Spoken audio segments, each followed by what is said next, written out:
Buenas tardes, mi nombre es Juan Diego Espina. Junto a mis compañeros Alejandro López y Ana Sofía Quintero presentaremos el proyecto sobre análisis electromagnético del acoplamiento inductivo en sistemas de carga inalámbrica para vehículos eléctricos, centrándonos en el análisis electromagnético mediante simulaciones y un pequeño modelo experimental.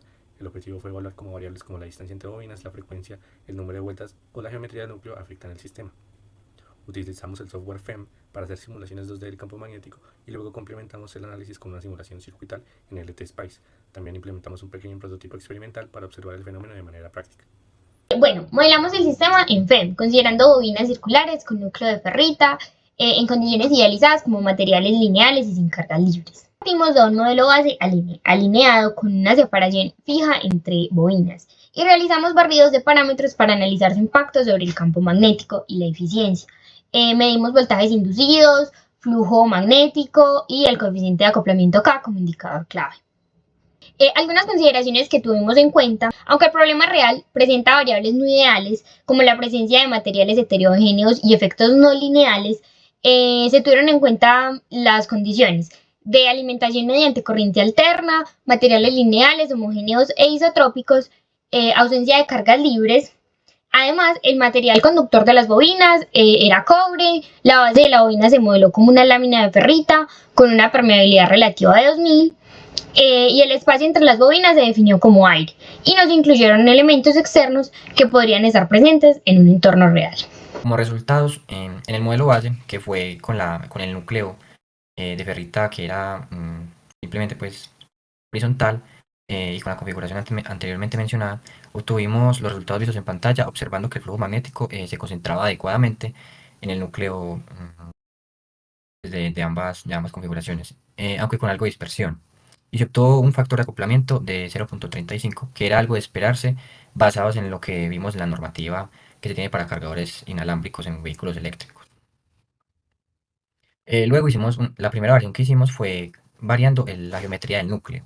Hicimos dos variaciones, dos geometrías adicionales, que fue núcleo tipo W y núcleo tipo T, que este último pues lo nombramos así pues por nuestra conveniencia, no es que se tenga este nombre. Pues quisimos hacer esto para observar cómo influyen las configuraciones en los valores. Estas configuraciones mejoraron levemente la canalización del campo en la parte del receptor, aunque la eficiencia no cambió mucho, evaluándola en términos de factor de acoplamiento.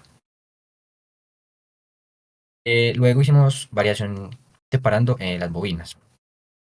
Esta fue la variable más influyente. Por ejemplo, hicimos tres variaciones adicionales, que fue a 30 milímetros, 50 milímetros, 80 milímetros, y la de 10, que era la inicial.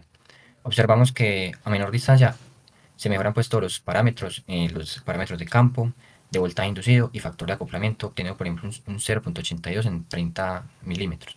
Claro está que, aunque fue el factor más influyente, no puede, pues, es una idealización, porque sabemos que en vehículos eléctricos no puede ser es difícil tener una separación tan corta. Luego hicimos variaciones eléctricas que fueron de corriente y de frecuencia, que al aumentar la corriente incrementa el campo magnético, pero el factor de acoplamiento se mantiene igual. Con la frecuencia pasa algo similar, pues a diferentes frecuencias, observando que la alta frecuencia sí es necesaria, pues en el orden de kilohertz, pero no observamos pues mejoras en este caso en FEM. Y ya finalmente hicimos una variación cambiando el número de vueltas. Le hicimos 30 vueltas con dos filas de 15, observando pues aumento en la densidad de campo magnético máxima, voltajes, pero en eficiencia en términos de factor de acoplamiento pues no se obtuvo pues mejora. Bueno, también se tuvo en cuenta un modelo circuital básico del fenómeno de transferencia de potencia inalámbrica. En este caso, algunos valores de los elementos se plantearon con base en los resultados de la simulación electromagnética. Se analizó el comportamiento del sistema variando la frecuencia, obteniendo que a 85 kHz el sistema era más eficiente en cuanto a voltaje inducido en la bobina receptora. Finalmente, pues hicimos un prototipo experimental para ver el fenómeno en funcionamiento y ver que sí funciona efectivamente.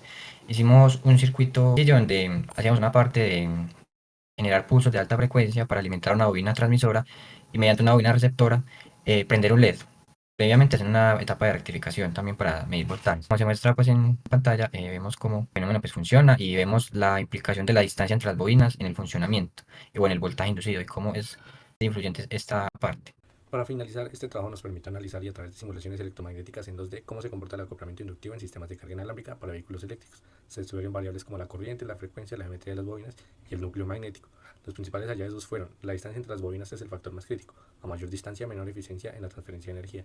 El número de espiras y la corriente aplicada aumenta el campo magnético y el voltaje inducido, pero no mejoran significativamente la eficiencia relativa del acoplamiento. La forma y el material del núcleo ayudan a combinar el flujo magnético, pero sus efectos sobre la eficiencia son moderados. La frecuencia de operación no cambia mucho el acoplamiento en sí, pero sí afecta el comportamiento eléctrico del sistema. Esto sería todo por nuestro trabajo. Muchas gracias.